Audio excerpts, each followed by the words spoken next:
We've had volumes for Bajaj Auto right now, and we also have Yatin Mota joining us, who is in conversation with Bajaj Auto's management. Yatin, over to you. Thanks for that, Agam. Sir, Yatin here from the research side. If you could tell us, in terms of the overall domestic demand picture, how has been the month of October, and also moving forward, how do you see the domestic demand, especially the motorcycle segment, pan out? So October demand has been good in that sense. So if I was to look at it for the entire festive period, I would say that one had a very good Dussehra festival. But Diwali was reasonable, and if I was to take into account the entire festive period, that's September, October, we have seen a growth of about 15% on the retails. Now, for us, what's happening to note is that the success of the new products that we have launched. We had launched the CT with the electric start in August and the Platina in September.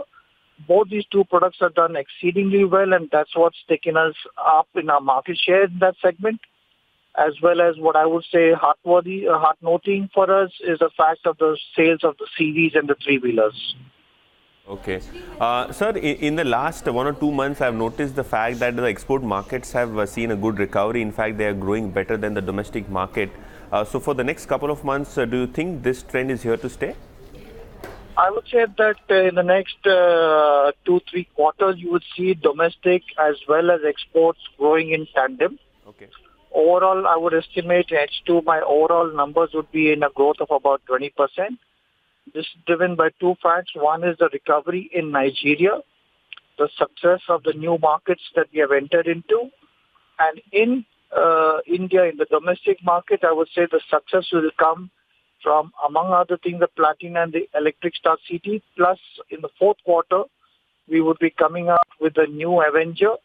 And also, right now, what's in work in progress is a product introduced in the commuter space. Okay. Kevin, I would also like to ask, specifically about the export market. Since you are saying that Nigeria is doing well, what about markets like Sri Lanka and Egypt, where you have a significant amount of revenues coming in? Because, Sri Lanka, there was a news report saying that there might be some ban implemented on the three-wheeler sales, and probably Egypt is also volatile in terms of the political issues there. So in terms of the outlook for those markets, how do you see them shaping up moving forward?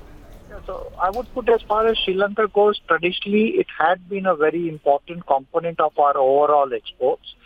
But over the last year or so, I would say that Sri Lanka is really not contributing too much in the overall pie. Okay.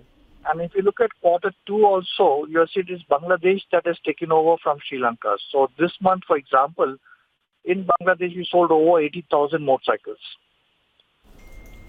Kevin, one final question from my side.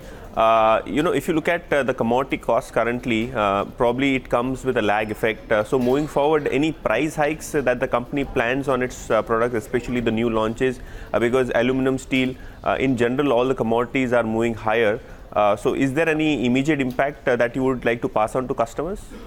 I would say that as a policy and as a past practice, I would say that cost increase are definitely passed on, because that doesn't come from the company point of view. And I would say that at the appropriate time for the cost increase, we would pass on. And the cost increase would be approximately the range of 300 to 500 rupees of motorcycle, which can be absorbed by the customer.